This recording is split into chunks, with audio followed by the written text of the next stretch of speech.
नमस्कार मंडळी, आज आपण बनवणार आहोत पोहे आणि बटाट्याची टिक्की। त्यासाठी सर्वात अगोदर पोहे स्वच्छ धुवून भिजत घालायचे, बटाटे उकडायला ठेवायचे। नंतर कांदा कोथिंबीर कापून घ्यायची आणि आपण जे पोहे भिजत ठेवले आहे ते व्यवस्थित मॅश करून घ्यायचे। त्यामध्ये कापलेला कांदा कोथिंबीर घालायचे आणि अजून त्यामध्ये हळद, मीठ, मिरची, जिरे हे सर्व ॲड करायचं आणि आपण जे उकडून घेतलेले बटाटे आहेत ते त्यामध्ये किसून घालायचे आणि या सर्व मिश्रणाचा घट्ट असं पीठ मळून घ्यायचं आणि त्याचे छोटे छोटे टिक्की तयार करून तुम्ही त्या तळून घेऊ शकता किंवा शॅलो फ्राय करू शकता। त्यासाठी मी तेल गरम करायला ठेवलं आहे आणि एकीकडे तवा पण गरम करायला ठेवला आहे।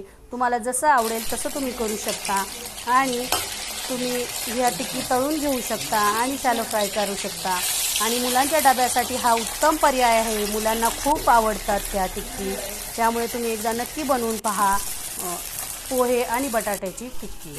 थँक्यू।